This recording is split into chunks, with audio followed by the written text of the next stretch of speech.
Good morning. This is David Bennett, and this is Bitcoin And, a podcast where I try to find the edge effect between the worlds of Bitcoin, gaming, permaculture, podcasting, and education to gain a better understanding of all. Edge effect is a concept from ecology describing a greater diversity of life where the edges of two systems overlap. While species from either system can be found at the edge, it is important to note there are species in the overlap that exist in neither system, and that is what I seek to uncover. So join me in discovering the variety of things being created as Bitcoin rubs up against other systems.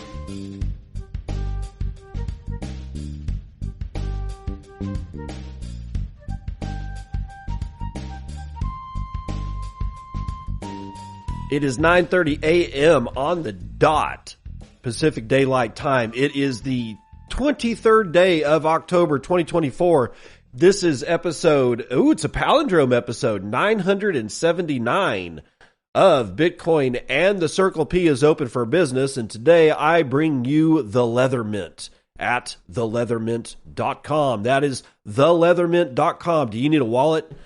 Do you want a good wallet? You know, a wallet that doesn't fall apart, one that was handmade, built by somebody who knows exactly what they're doing? Well, then you're going to want to go over to theleathermint.com and get yourself one of their Cordovan crossovers. You can build your own. You can select from different leather colors. You can do all kinds of neat combinations. You've got all kinds of craftsmanship is built into the Leathermint wallets. And if you would like to make sure that I get a little bit on the side from bringing you this fabulous, and I mean fabulous product, then make sure that you use the coupon code BitcoinAnd for 10% off, and it lets the guys over at Leathermint know that I sold a wallet for them, and they will get me back on the backside with some Satoshis, because that's why they're in the Circle P. They do sell all of their products for Bitcoin, because if you're not selling your goods and services for Bitcoin, you ain't in the Circle P. If you want to get a hold of them on Nostr, it's at Leathermint. If you want to get a hold of them on Dead Bird site, otherwise known as Twitter, it is at the Leathermint, and you can go over to their website and order one now at theleathermint.com. That is theleathermint.com. Honestly, go over there, just look at the stitching. I know it sounds weird, but it's all about the stitching when it comes to a high quality, long lasting leather good. Whether it's a wallet, a coat, it doesn't really matter. It really is all about the stitching. Okay, let's start the day off with some good news. Nigeria has dropped the money laundering charges against the Binance executive that they've been holding in their jail for like 7 months. The Nigerian government has dropped all charges against Binance executive Tigran Gambaryan, who has been detained in prison in Nigeria for more than 7 months. A lawyer representing Nigeria's government prosecutor, the Economic and Financial Crimes Commission, announced the withdrawal of charges at the Federal High Court in Abuja on October the 23rd. Local news agency Premium Times reported. The EFCC lawyer said that Tigran, a United States citizen, wasn't serving a key role at Binance, whose activities were the target of the prosecution. Oh, it took you 7 months to figure that shit out. Wow, that's just amazing. The EFCC reportedly dropped the charges against Tigran at a hearing coming 2 days before a courtroom session scheduled for October the 25th. According to the report, the hearing on Wednesday appeared to have been held to avoid public attention as much as possible. I can't imagine why. While Premium Times indicated the main reason for dropping charges against Tigran was his non-senior role at Binance, other reports alluded to another factor. A Reuters report suggested the EFCC lawyer withdrew the case to allow Tigran to seek medical treatment abroad. According to a report by Bloomberg Law, the court discontinued the case on the grounds of Tigran's deteriorating health, citing anonymous sources familiar with the decision. Tigran's lawyer, Mark Morty, had repeatedly argued that Tigran's health had worsened during his detention at Kuje prison in Abuja. However, the EFCC objected, claiming that his defense exaggerated the severity of his condition. Morty also insisted that Nigeria's healthcare system could not adequately manage these issues. Tigran, a former cryptocurrency-focused U.S. tax agent, was detained by the Nigerian government in February after traveling to Nigeria to address a dispute with Binance over allegations of unlawful operations in the country. Despite Binance announcing its full and 100% complete exit from Nigeria back in March, the Nigerian government continued to detain Tigran, denying bail on not one but two occasions. Judge Emike Nwit first denied Tigran's bail application in May. Nwit also rejected the second bail application in October. Despite dropping charges against Tigran, Nigeria will continue its money laundering case against Binance, according to multiple sources. Reuters reported that Nigeria's separate tax charges against Binance also remain in place, despite the exchange denying the allegations. As previously reported, Binance is facing 4 counts of tax evasion, including failure to register with Nigeria's Federal Inland Revenue Service. I tell them to go pound sand. There is no way, if you're in Binance at any level, if you at your own volition take a plane ride and enter the country of Nigeria, you're beyond stupid. You just don't go. You don't send any of your physical presence down there, whether it's yourself as one of the leaders of the company or if it's one of your lawyers, literally you just stay out of Nigeria. If they want to talk to you, they need to do it over Zoom or some shit like that. But their detainment of Tigran for this long under these circumstances, and telling me that it took them 7 months to figure out that he was just a regular old employee and really didn't have a damn thing to do with the tax evasion, you don't want to have nothing to do with this country. You don't want to have nothing to do with their judicial system. You don't want to have nothing to do with anything. And what are they going to do? Are they going to send an aircraft carrier to come get your ass? I think not. Pound sand, Nigeria. GFY while you're at it. Okay. Bitaxe. I've talked a lot about Bitaxe. I'm going to talk more about Bitaxe. If you were somebody who thinks it's stupid, well, I don't know what to tell you. I just don't understand why you think it's stupid. It's not stupid. What is a Bitaxe? We're going to find out a little bit more about that. If you haven't been listening to the show, a Bitaxe is a very small solo miner. It mines Bitcoin with one single ASIC chip. It's very small. It's very lightweight. It has almost no chance of winning a block all by itself. But that doesn't make it any less important than what it actually is. It is important. Let's find out more from Frank Corva, who's writing for Bitcoin Magazine. Bitaxe's founder, who goes by the name Scott, or the NIM Scott, has taken his hobby of tinkering with electronics and not only transformed it into a full-time gig, but has catalyzed thousands to follow his lead. Harnessing his training as an electrical engineer and his Bitcoin enthusiasm, Scott, S-K-O-T, began deconstructing Bitmain's Bitcoin mining machines approximately 2 years ago. After gaining a better understanding of how they work, he reverse engineered one, creating the blueprint for Bitaxe, the first ever open source ASIC-based Bitcoin mining machine in early of 2023. Quote, "It was just a technical challenge initially," Scott told Bitcoin Magazine. "The technical challenge has transformed into something larger and bigger than he could have ever imagined, though. Scott created a low-power and affordable Bitcoin miner that anyone can plug in at home without running up a huge energy bill, while his work also paved the way for others interested in open-source Bitcoin mining to begin contributing to Bitaxe itself and other open-source mining initiatives like it and related to it." Quote, "The project has morphed into something that's bringing mining back to the open source fundamentals of Bitcoin itself," Scott said. Quote, "I've really become convinced that to be truly decentralized, which I think most people understand Bitcoin needs to be, all aspects of the development of Bitcoin need to be open source," he added. Quote, "It needs to be open so that anyone who's even remotely interested can get in." Years back, while taking liberal arts courses at a community college, Scott stumbled on an issue of Make magazine, a publication that features tutorials for DIY electronics projects.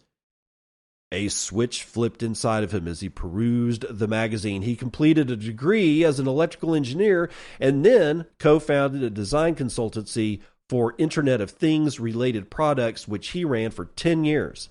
Scott enjoyed the work, but admitted that the downside was that he was constantly working on other people's ideas. In 2011, a friend introduced him to Bitcoin at a party, showing him how to use Bitcoin to buy drugs on the now defunct Silk Road. While he was intrigued, it wasn't enough to get him to buy Bitcoin or drugs at the time. And 2 years later, Scott learned about Bitcoin mining, and soon after that, built his first Bitcoin miner. Quote, I actually built an FPGA Bitcoin miner. FPGAs were the precursors to ASICs, which is an application-specific integrated circuit, in case you're wondering.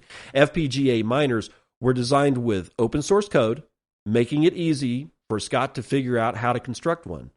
While he lost all of the Bitcoin that he mined in a pool hack, he didn't become discouraged. In fact, he became more fascinated with this cross-section of electronics and the permissionless nature of Bitcoin. Quote, when I was learning about it, I was like, well, okay, so these are the rules of how Bitcoin mining works, but who made the rules? Who enforces these rules? Learning that no one is at the center of this and no one enforces these rules, or we all do, was mind-blowing. It's a beautiful thing technically, and that intrigued me, end quote. A few years later, he dove in deeper and developed the Bitaxe. So what is a Bitaxe? Well, a Bitaxe is technically just open source code that anyone can use to build a physical mining machine. Scott has only built about a dozen Bitaxes himself, while thousands have been built and sold.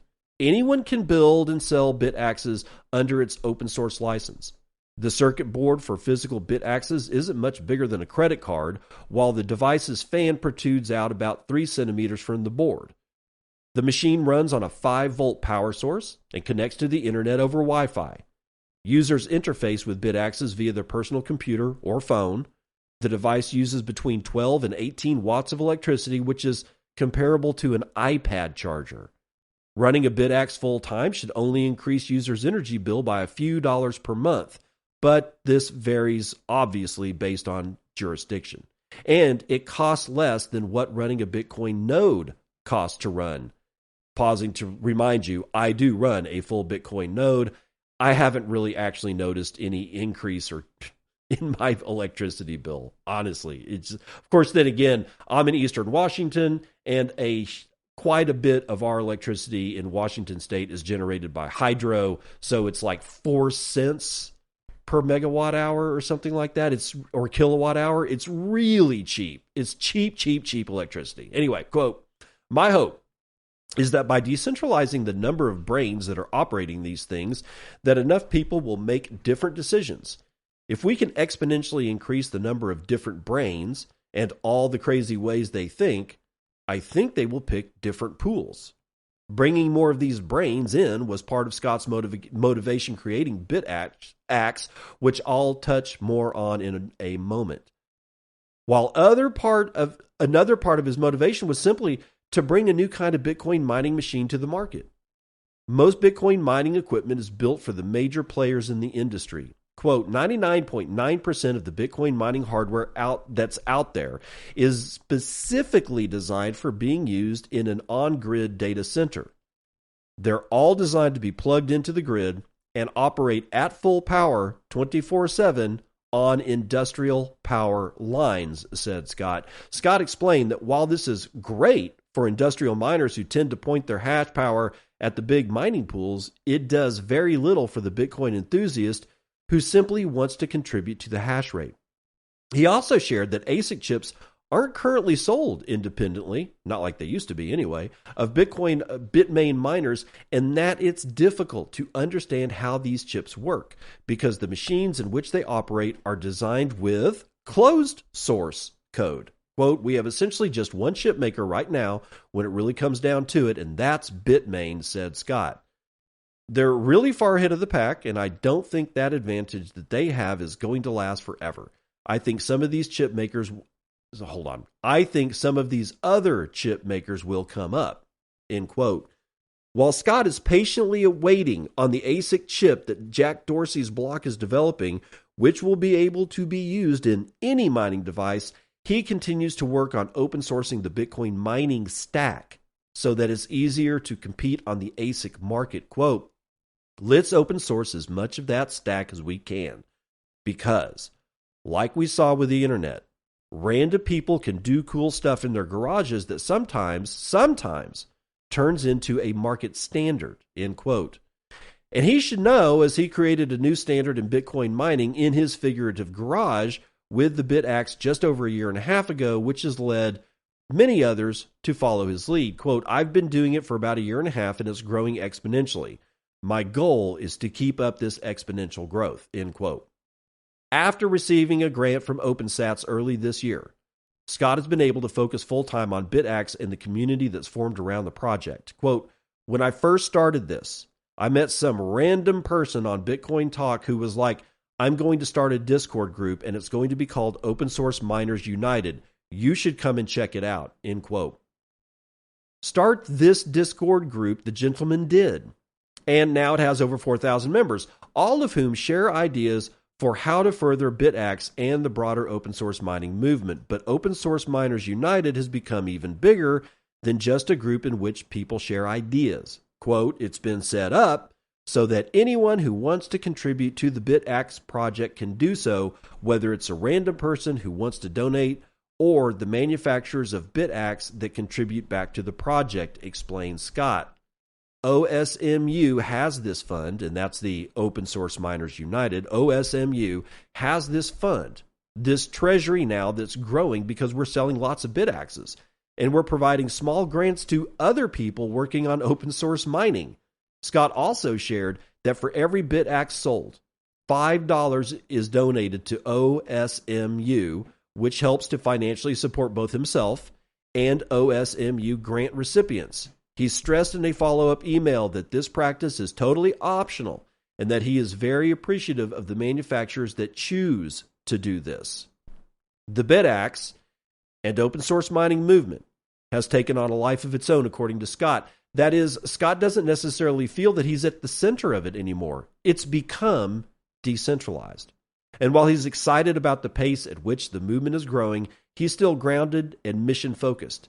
He hasn't created a roadmap for what comes next for Bitaxe and the community he helped found, though he is quite sure of what the aim of his work is. Quote, I've been so intrigued and motivated to promote this idea that Bitcoin is fundamentally open source. This decentralized network needs to be developed in a decentralized way. We can't have one without the other. So, I think this open source part is so important, end quote, Scott said. Quote, Bitcoin mining has become just totally forgotten about the open source ethos of Bitcoin and how important open source development is. We've got to bring this back. End of article. Again, that's written by Frank Corva, who I guess had a long interview or something with Scott, and I think it's SKOT 9000. I think is how you can find him, at least on Nostr. I have been singing the praises of Bitaxe for a while, and I don't even have one. Not yet. I'm waiting on the Gamma. I want to be able to get a hold of the Bitaxe Gamma before I dive in myself into this. But I've heard from many people, and Pies de Pleb is one of them, that the Bitaxe really has showed him how to actually do and think about and navigate the Bitcoin mining complex without having to go, quote unquote, all in on massive electricity bills and huge miner purchases and having to deal with the noise that these things make. Because the fan on a Bitaxe is a lot freaking different than the fans on a Bitmain S19 or S21 or S21 Plus. Those things whine like a jet engine. They are really annoying. They're really, really loud. And not only will they annoy you, if you're in close quarters, you will annoy your neighbors. And that's one of the reasons why they end up being industrial. And they've been this way for a long time because home mining is just basically fallen by the wayside. And as home mining has fallen by the wayside, guess what else has fallen by the wayside? And that's the knowledge of many, many people of how to actually engage in and be functional with the Bitcoin mining stack, its process, its ethos, its community. I've never known how to mine. And I know that after I get my Bitaxe Gamma, I'm going to know how to mine. Does that mean that I'm going to hit a block and get 3.125 Bitcoin out of it? I doubt it. There's always the chance that it could happen, but I'm not actually betting any money on it. I'm actually going to pay money to get a Bitaxe Gamma so that I can learn what mining is about. Maybe it will turn into something. Maybe I'll figure out how to get a whole mess of miners and use it for, I don't know, heating a greenhouse one of these days. But I'm not going to do that without actually understanding how mining works, because I don't, like, if I just order 15 old S19s, I don't really know what I'm doing. And I think it's just a dumb idea to start out with a caseload or a pallet full of old miners and think I'm going to be able to navigate all that. Why not just start small? Just use the Bitaxe. That's why this is important. That's why I keep bringing you news about Bitaxe. I don't, however, like bringing you the following news. This one really does suck. Peter Todd, the Bitcoin developer named as Satoshi Nakamoto in that horrendous HBO documentary, has gone into hiding. This is Shara Malwa out of CoinDesk. I've seen a couple of articles about this, but they never really said anything more about the hiding. They just said why he went into hiding, but not really what was going on. This one does a little bit better job. Peter Todd, the Bitcoin developer alleged to be Satoshi, we know who he is, in Money Electric, the Bitcoin mystery from HBO, has reportedly gone into hiding, and that's according to the magazine Wired. Todd was revealed as Nakamoto in the documentary by Cullen Holback and is now, again, in hiding. Holback's supposed evidence for Todd being Nakamoto was his interest in cryptography from a young age and his technical ability and British linguistics. Good Lord. The documentary provided its strongest clue through a 2010 public forum exchange where Todd inadvertently seemed to reply to a post as himself instead of the mysterious Bitcoin creator, suggesting a potential slip-up in identity. Holback posited that this as evidence that Todd might be Nakamoto, although the documentary stopped short of making the definitive claim. Well, Todd told Wired magazine that the fallout from the documentary has forced him into hiding. His email has become inundated with requests for financial help, but then there's a threat of continued harassment by crazy people, and that's a quote. Personal safety is the number one concern for Todd now in case criminals do believe him being Satoshi Nakamoto. Wallets belonging to Nakamoto hold over 1 million BTC that is at the time worth about $66 billion at current prices. That puts the unknown persona on a list of the top 25 wealthiest people in the world. Quote, falsely claiming that ordinary people of ordinary wealth are extraordinarily rich exposes them to threats like robbery and kidnapping, Todd told Wired. Not only is the question dumb, it's dangerous. Satoshi obviously didn't want to be found for good reasons, and no one should help people trying to find Satoshi. Todd remains active online on his Twitter account. Well, he should honestly really just move on over to Nostr for various reasons, which I won't get into. I had said on this show that Holbeck, or whatever the filmmaker's name is, was that was misfeasance. I don't think it was malfeasance. I think it was misfeasance. But it doesn't matter because feasance has been committed. You and nobody else should be not only should we be not looking for Satoshi Nakamoto, we shouldn't be pointing fingers at who we think Satoshi Nakamoto is. And we sure as shit shouldn't be positing some kind of evidence of the claim.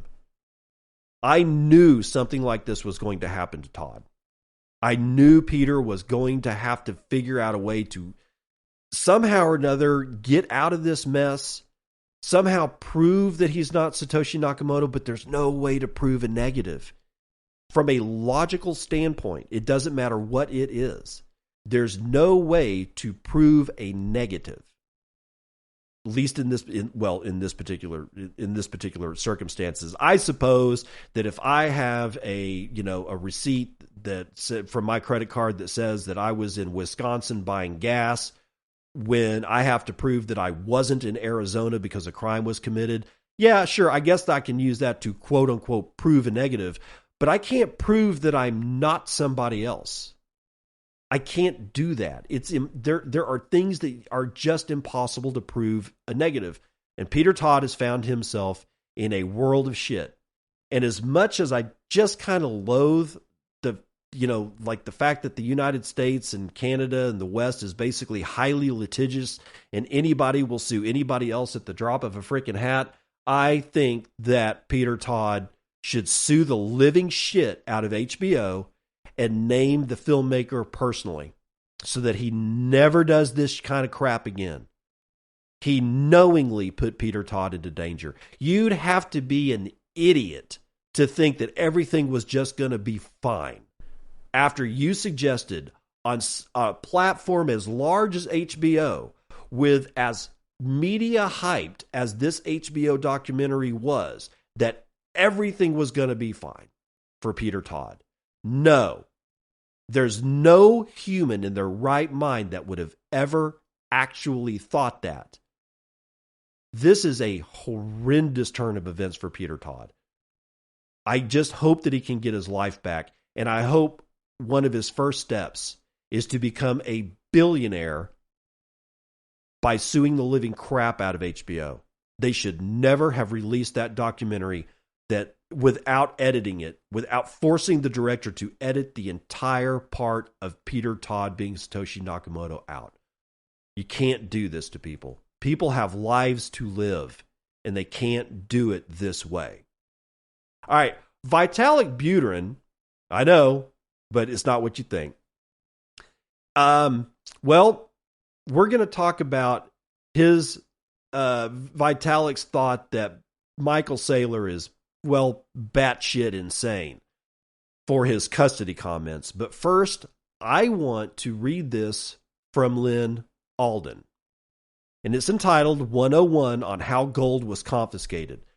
Because if you're following the Michael Saylor debacle or frenzy or hype or whatever you want to call it that's been occurring over the last few days, he was basically saying government should custody the Bitcoin. Oh, joy. Okay, so, and everybody's like, oh my God, see, he really is the villain. I don't care. I don't give a shit. That's not the point.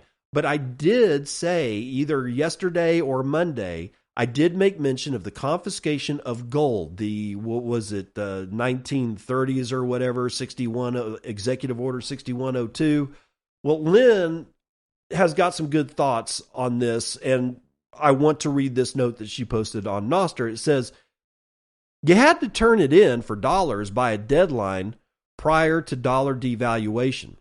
And there were massive prison consequences for not turning it in, but very little resources in terms of investigating who didn't turn the gold in. That would be expensive. So it was fear-based, focusing on illegality and tail risks on edge cases more than enforcement on average. Institutions had to comply immediately since it's all visible, so the government broke liquidity in the domestic gold market, which was enough for their purposes. Gold became a hard-to-trade, illegal relic for those that held it. If a small family held some extra bars for 40 years until it became legal again, they did okay. But can the government track Bitcoin in the 2020s better or worse than gold in the 1930s for law enforcement purposes? That's the right question. And don't think of confiscation. Think of 70% selective taxes and things like that. Far more within the current rule of law. That's the sophisticated approach. Don't take it selectively, tax it by a lot. Those are the politics to push against from a Bitcoin perspective. So I kind of want you to be thinking about that as we get into Vitalik Buterin's pushback against what Michael Saylor said. I normally won't read anything from Vitalik Buterin, but you got to understand something. I do have a modicum of respect for Vitalik Buterin because as a mere, I think he was I don't know, 19 or 21, when he stood up in the audience at a conference at the height of Craig Wright pulling his I'm Satoshi Nakamoto bullshit and called him out as a liar and a fraud in front of the entire auditorium. And we're talking about at least a few thousand people, probably more. It looked like it was packed. He didn't couch it. He didn't whisper it.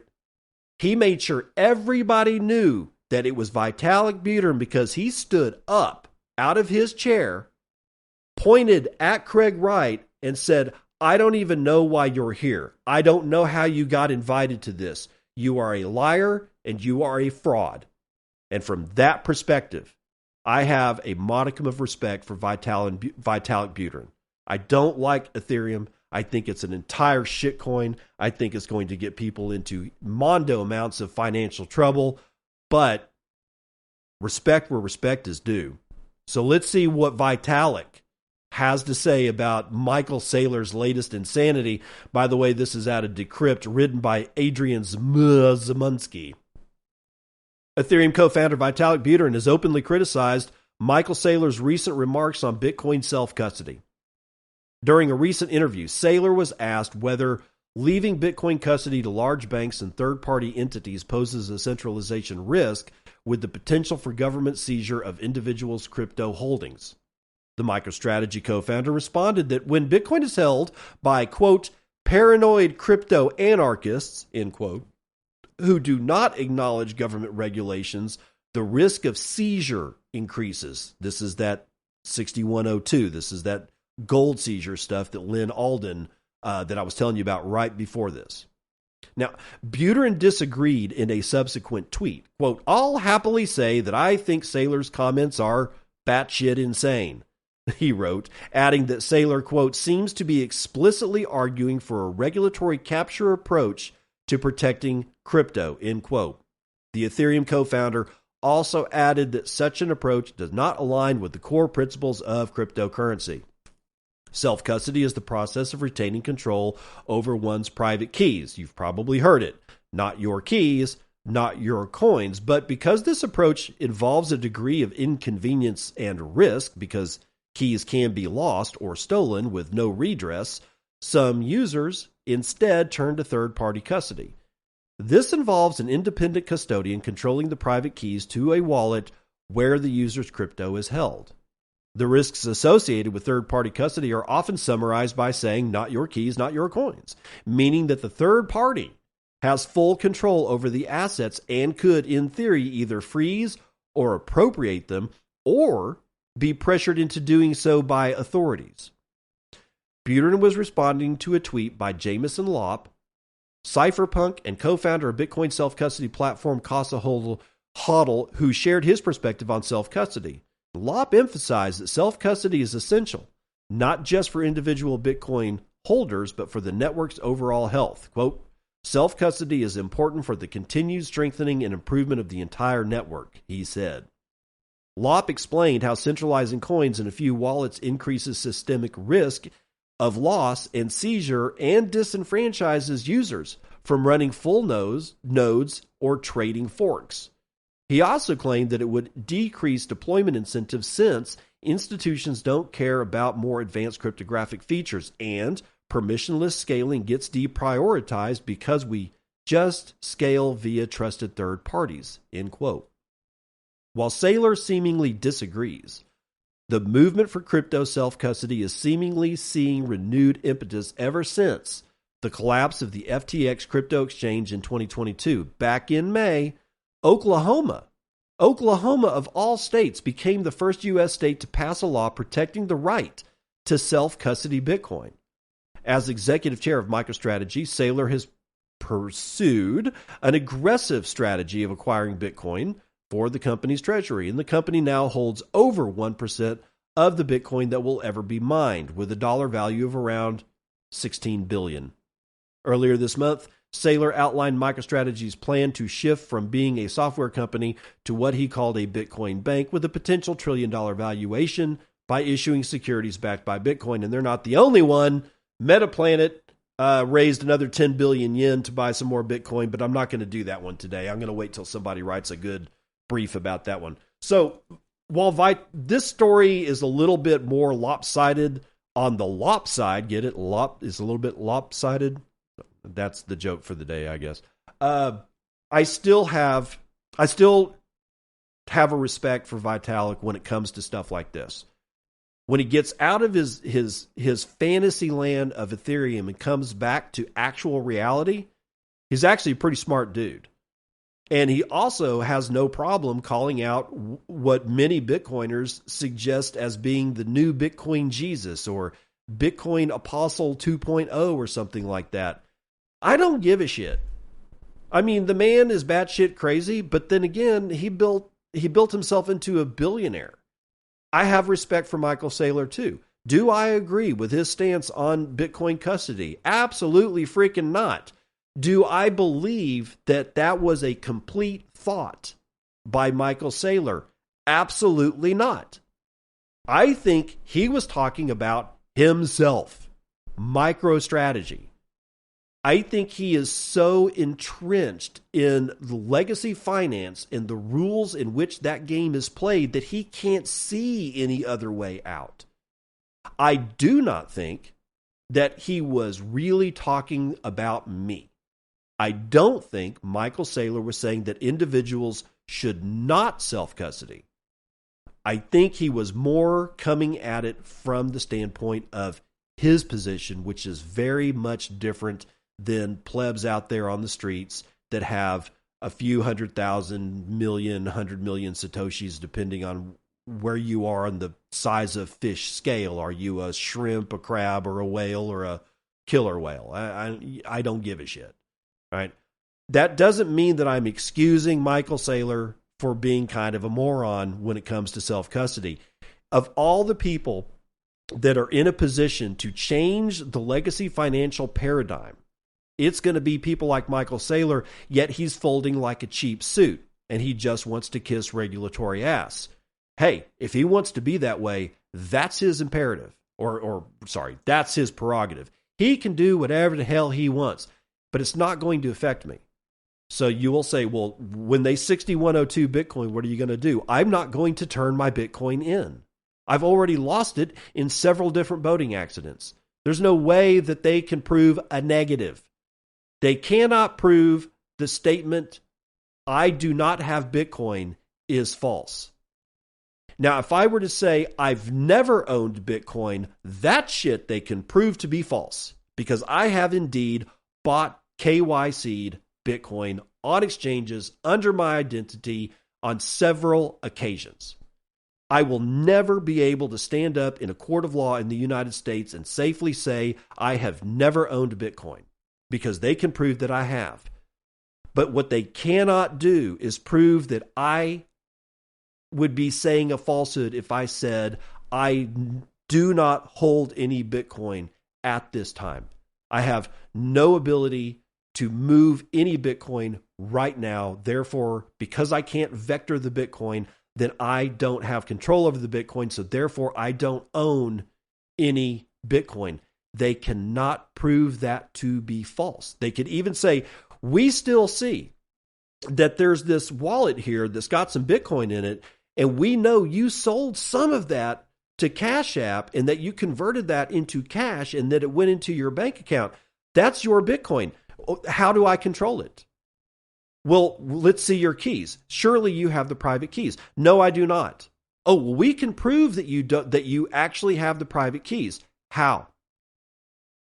How do you prove the negative? This is just like the identity thing with Peter Todd. How do you prove that you're not someone else? How do you prove that you don't have the keys? You can't. But also, another party cannot prove that you are somebody else. They cannot prove that you do hold the private key to a wallet. There's no way anyone can prove that I own Bitcoin unless I give them the 20 or 12 word seed phrase, and they actually watch me vector a Bitcoin transaction. If they see me do it and I'm having no help whatsoever, then and only then will they be actually able to prove that I am in control of that Bitcoin. That's never going to happen. I'm never going to sit down in front of a camera and show them that I can vector Bitcoin. I don't own any. It's all gone in a tragic boating accident. Let's run the numbers.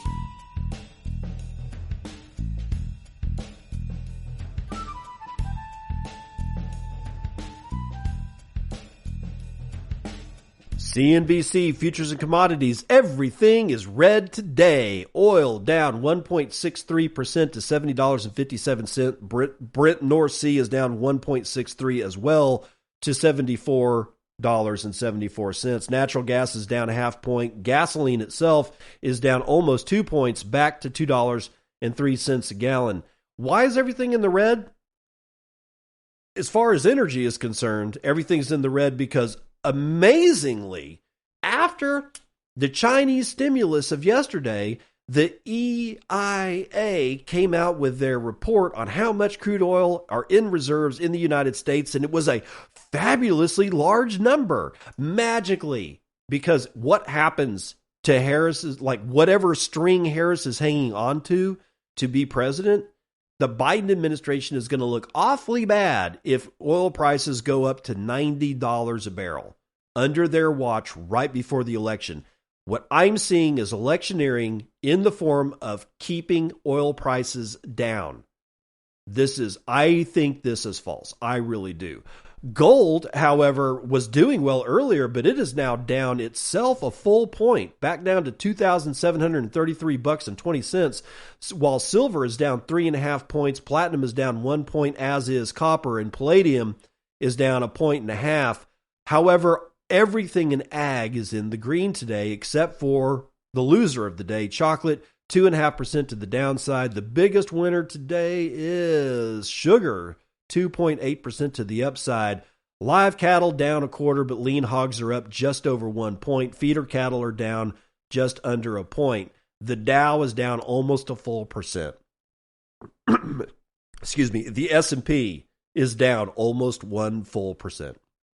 The NASDAQ is down 1.5 percentage points, and the S&P Mini is down 2/3 of a point. Not looking good for equities either. It's also not looking good for Bitcoin. We are having a sell-off today. We've got some red candles going on.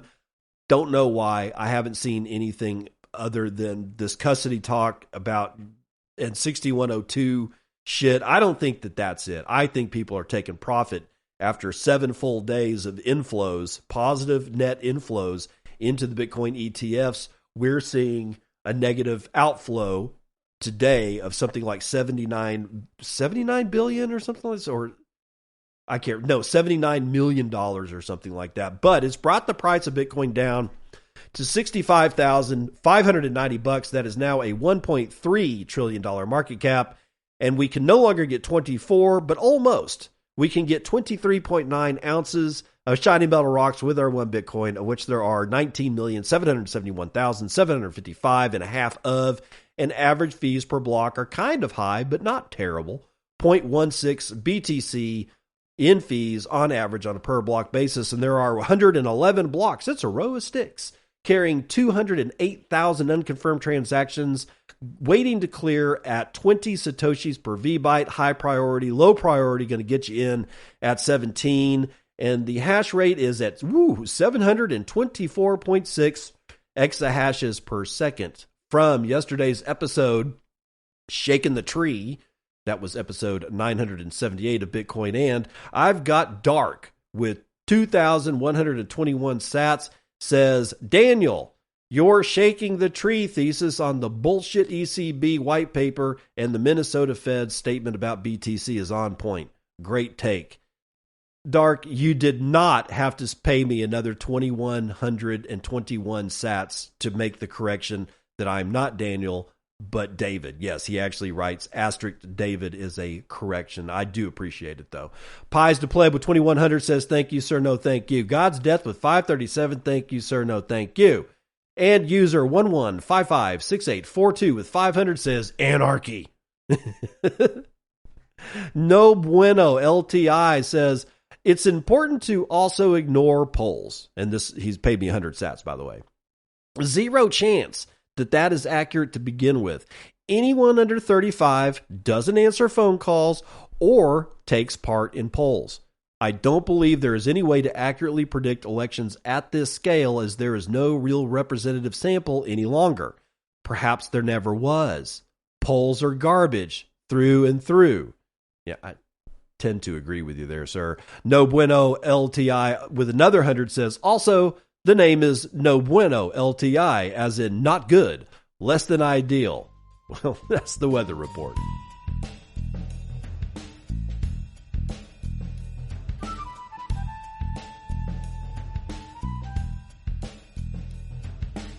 All right, welcome to part 2 of the news you can use. And coming off of No Bueno LTI's talk about polls in the weather report, we've got this one from the block. U.S. elections could trigger a Minsky moment. Bond market crash as Paul Tudor Jones bets on Bitcoin. And apparently that's according to analysts, but this whole thing's written by James Hunt from the block. Analyst at trading and financial services firm Presto said the U.S. elections could trigger a Minsky moment bond market crash with implications for other assets like Bitcoin. Presto analyst Peter Chung and Min Young made the warning following Paul Tudor Jones' interview with CNBC on Tuesday, in which the renowned investor said that he was bullish on Bitcoin, gold, commodities, and NASDAQ stocks amid the risk. Quote, with the U.S. debt to GDP ratio rising from 40% to 100% in the last 2.5 decades and likely to reach 124 to 200% in the next 10 to 30 years, the U.S. election could trigger a Minsky moment where bond market wakes up to the problem and demands much higher compensation for funding the deficit, the analyst wrote in a report. The risk of a bond market crash is heightened by both Republican candidate Donald Trump and Democrat Kamala Harris's promises of fiscal extravagance and rising government debt levels, Chung and Young argued. Inflating their way out of the problem is the only solution, they said, echoing Jones's view that, quote, all roads lead to inflation, end quote. During the CNBC interview, Jones, an American billionaire hedge fund manager and philanthropist known for a successful prediction of the 1987 stock market crash, also said he would own zero fixed income, meaning no allocation to fixed income securities such as bonds in an investment portfolio. Quote, the playbook to get out of this is that you inflate your way out of this. You run interest rates below inflation and nominal growth rates above inflation, and that's how you reduce your debt to GDP, Jones said, adding that the Federal Reserve should continue to cut interest rates, quote, historically, the way every civilization has gotten out is they've inflated away their debts, end quote. See, Weimar Republic. I don't think they got out. It just changed up from Weimar to Germany. I guess. I don't know. The whole thing's bizarre. But Jones's view is noteworthy, as it may be behind the recent rise in Treasury yields, indicating that investors are demanding higher returns to hold U.S. government debt, and the credit default swap rate on sovereign risk, the cost of insuring against a potential default, the Presto analysts said. Chung and Zhang argued that the Bitcoin Act of 2024, currently awaiting congressional approval, could help stabilize the U.S. debt and potentially the global financial system. The lack of focus on the debt issue from either presidential candidate, however, suggests that it's not a top priority for most voters, they added. Bitcoin is trading at $66,368 at time of publication, blah, blah, blah. Block's Bitcoin page. They just do a whole bunch of Bitcoin prices. I don't know what the hell that is. Jesus Christ, man.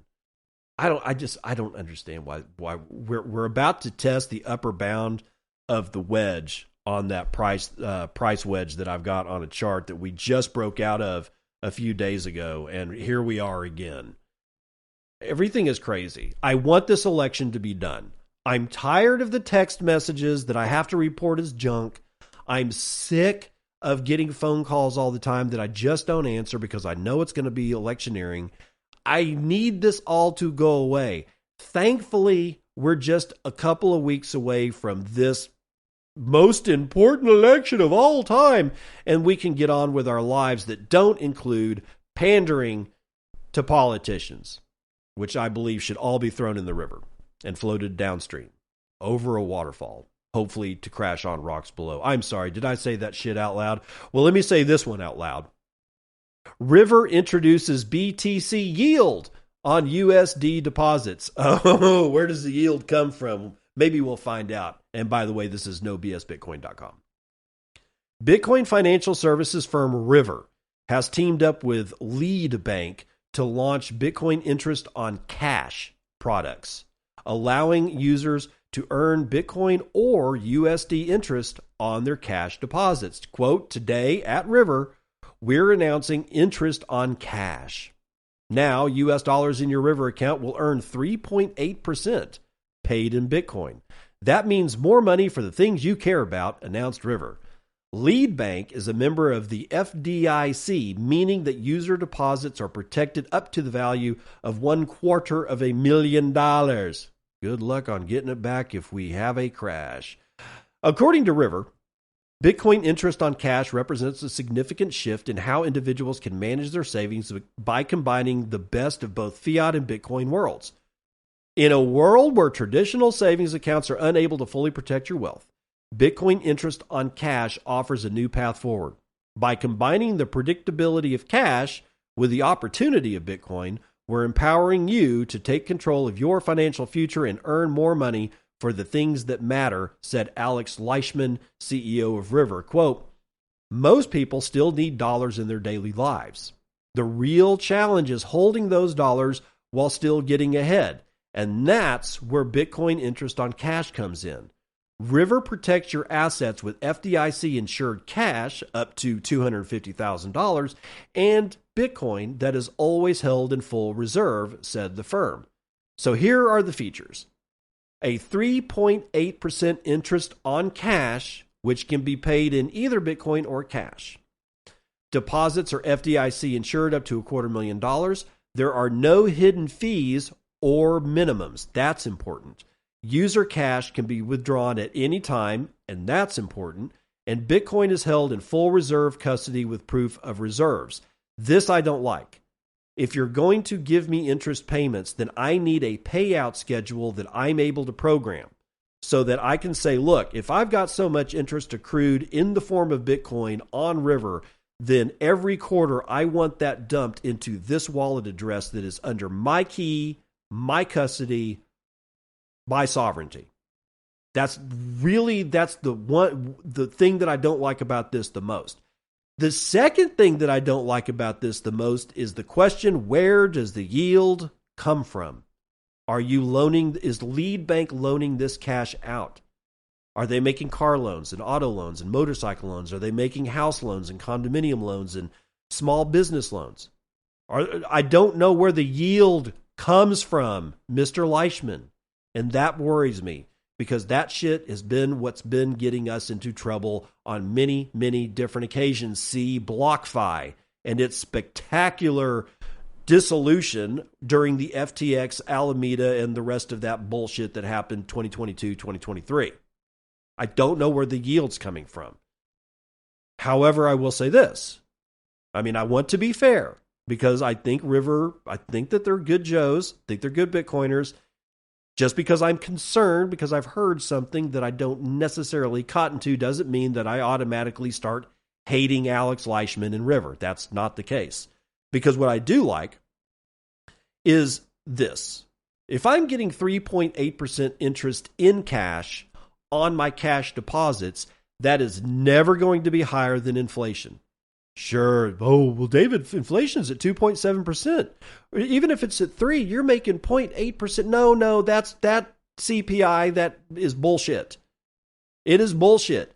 We are running way more than whatever inflation rate the CPI suggested we're running at least 4 to 5 points to it, minimum. I'm not making any money on 3.8% interest rate, but if I'm not taking that in cash and I am indeed keeping it in Bitcoin, well then, there is a very real chance that not only am I matching inflation and therefore have actual savings, I'm beating inflation like a dead dog on the side of the street with a big stick with a nail in it. That's what I'm talking about. See, that's the kind of interest rate that I want. So I'm not entirely against it. I do want to know where the interest is coming from. Where is the yield coming from? Let's pop over to Germany, where their sovereign tech fund has invested $25 million to support free and open source projects. We've got another one on the line. Germany's Sovereign Tech Fund, or the STF, announced that it has invested nearly $25 million or 23 million euros in 60, count them 60 global open source technologies over the past 2 years. And during this time, it's received over 500 submissions proposing more than 114 million euros in work. Sovereign Tech Fund has enabled open source projects to provide much needed maintenance to their software, improve security, and make important enhancements for foundational open source technologies. Established in October of 2022, the fund has received government support of 11.5 million euros for 2023 and 17 for this year, 2024. And last week, the budget committee of the Bundestag decided to increase the Sovereign Tech Fund's current allocation by another 4 million euros for 2025. Quote, with nearly 500 submissions proposing over 114 million euros worth of work since we started accepting applications, the need for support has never been more clear. By financing critical projects like Log4j, we're commissioning much needed maintenance, security work, and improvements in the public interest. The work on these components benefit all of the companies, organizations, and individuals who depend on the open technologies that comprise our shared digital infrastructure, said the fund in a blog post.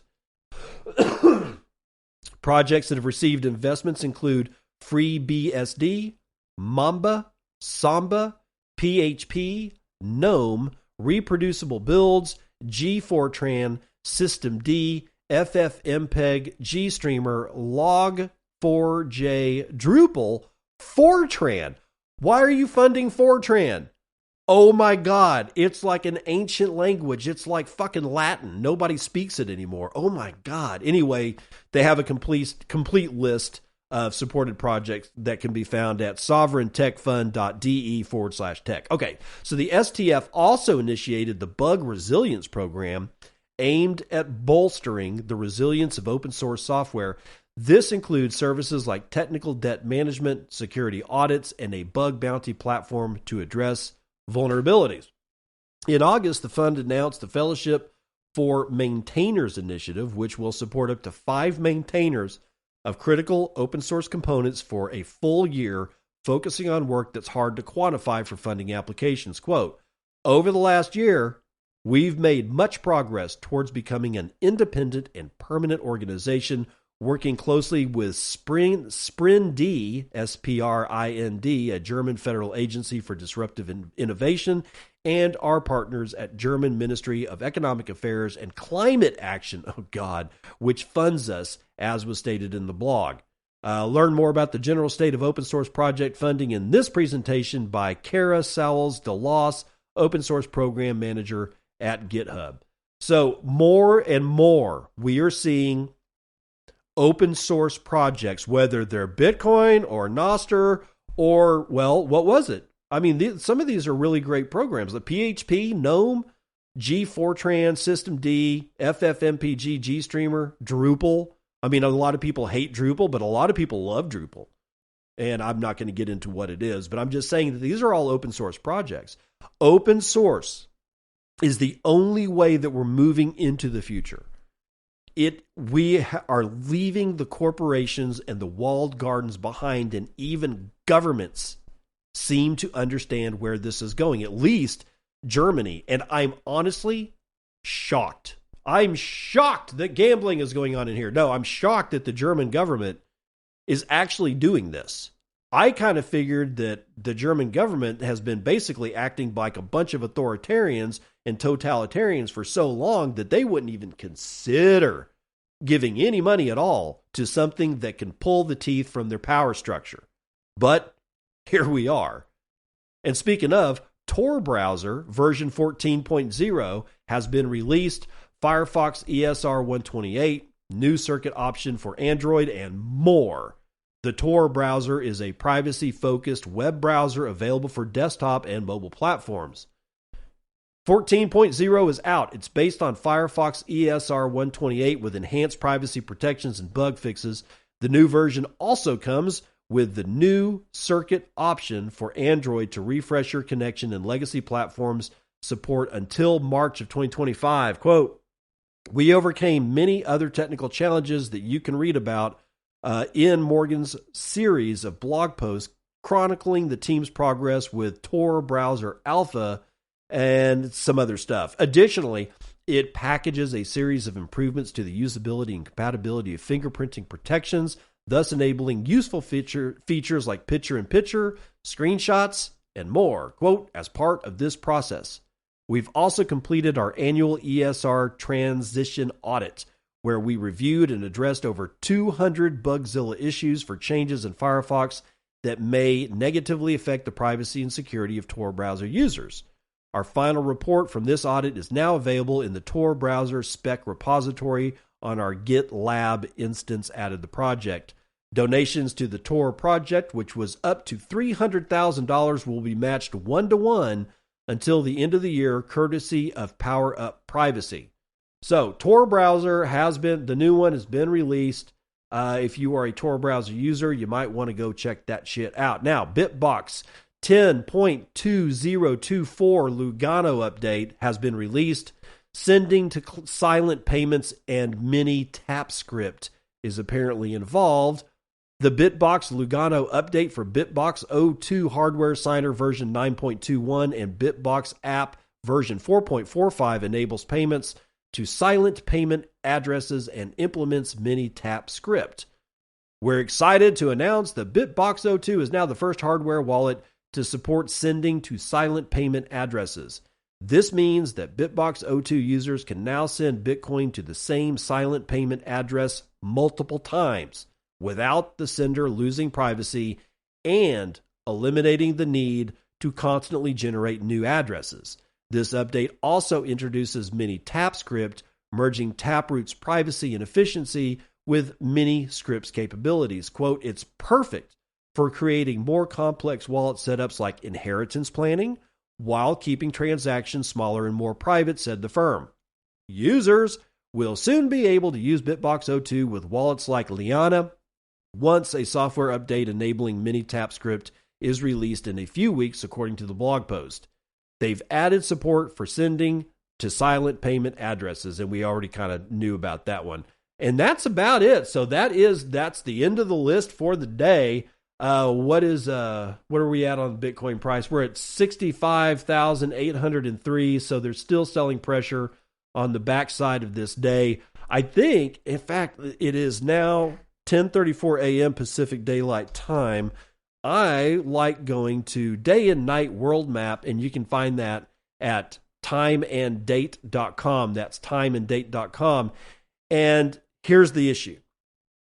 For the last several hours, let's see, I'm going to say 1, 2, 3, 4, 5, 6, 7, 8, 9. So 9 hours, and I'll explain what I'm doing here in a second. So 12 hours ago.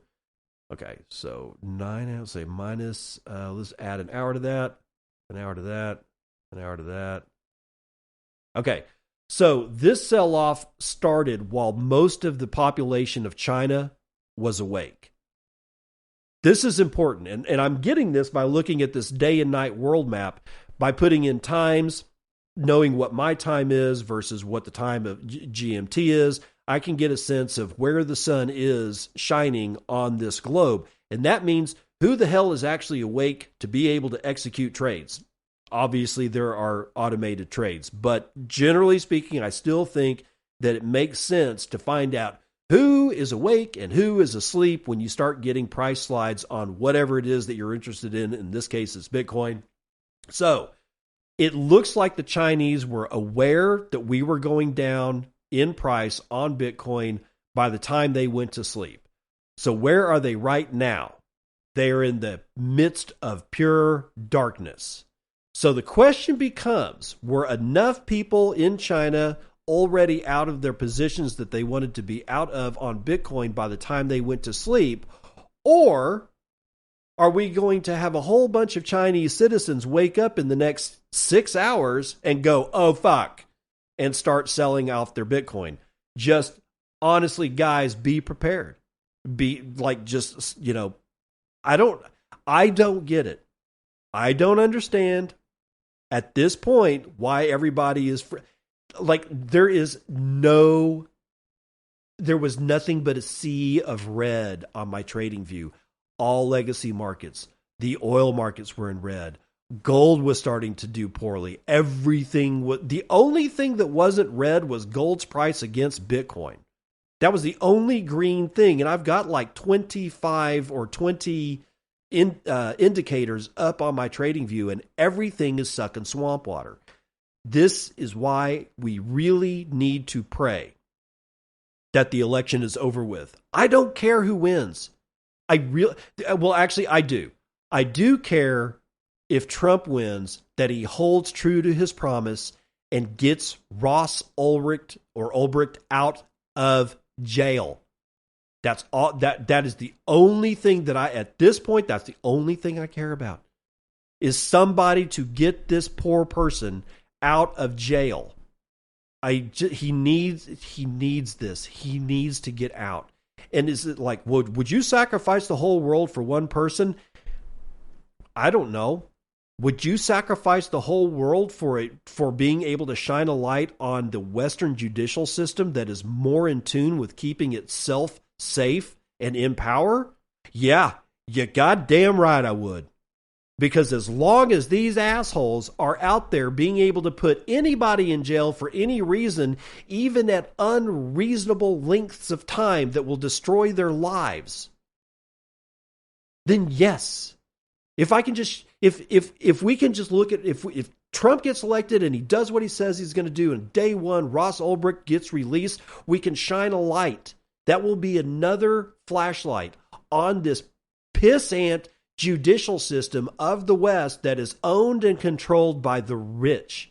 And the only reason Ross went to jail is because he dared to create something that was outside of the control of the behemoths that are the IMF, the World Bank, the UN, the Federal Reserve, the BIS, who else? Council of Foreign Relations.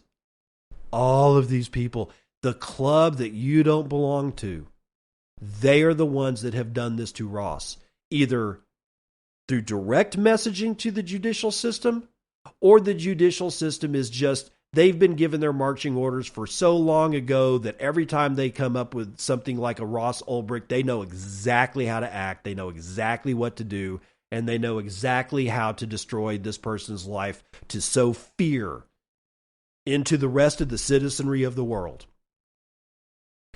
Saylor is not acting in a very good way in this particular instance. His suggestion that maybe governments should control Bitcoin. And again, I still give him the fact that maybe he was just talking about himself and his corporate brethren and not really about us. But let's, for the moment, posit that maybe he was talking about all Bitcoin, no matter who the fuck holds it, needs to be held by governments. That's part of the club that you're not in, telegraphing the messaging to the judicial system. This is how you're going to act when you run up against somebody who accidentally let it slip and prove that they are in control of Bitcoin that is not owned by, that is not in government control. What are you going to do? Well, you're going to put them in prison for the rest of their lives, possibly with like Ross Ulbricht, 2 life terms plus 40 years. That's what he got if you didn't know. Yeah, serving life times 2 plus 40 years for building a website. And nobody at this point has any reason to believe the bullshit charges that he was trying to conspire to hire somebody to kill somebody else. That never happened. And it was proven in the very court that he was at trial at, that that was a bad FBI actor. And that was whole thing was fabricated to make sure that they got Ross Ulbricht in that fucking courtroom. And it didn't matter. They still gave him 2 life sentences plus 40 years. Even though the FBI agent himself said that this shit never happened. And nothing happened to that FBI agent because the judiciary is never going to go after themselves or any part or any appendage. They're not going to cut their finger off despite their hand. It's never, ever going to happen. This is the club that we are not part of, doing what clubs that we are not part of do, messaging the apparati of the world that is stronger than we will ever be, how they're going to act. That's the only reason I give shit one about this election, but I want it over with. It's causing problems everywhere. Nobody knows what's true in pricing at all, and we've never known it, but now it's even worse. I call bullshit on oil falling back to $70. It's complete bullshit. It just so happens that the EIA comes out with their inventories and says, look, we've got all kinds of oil. Bullshit. Prove it. By the way, nobody's doing a full fucking inventory on the entire reserves of a country the size of the United States every other day. There's no way you can collect those numbers. It's a bullshit number. That's what I'm saying. It's like the CPI. It's like, well, what effect do we want the numbers to have? We want X to happen. Okay, well then let's write the numbers to look like this because that will cause X to happen. It happens in the CPI, it happens in the PPI, it happens in maybe housing inventories. However, I have a tendency to believe that that actually may be true, but it sure as shit doesn't hold when it comes to oil inventories. There's no way you can know. There's just no way. I'm sorry. Maybe I'm wrong. I don't think I am. Doesn't matter. I'm working myself up. I'll see you on the other side. This has been Bitcoin and I'm your host, David Bennett. I hope you enjoyed today's episode and hope to see you again real soon. Have a great day.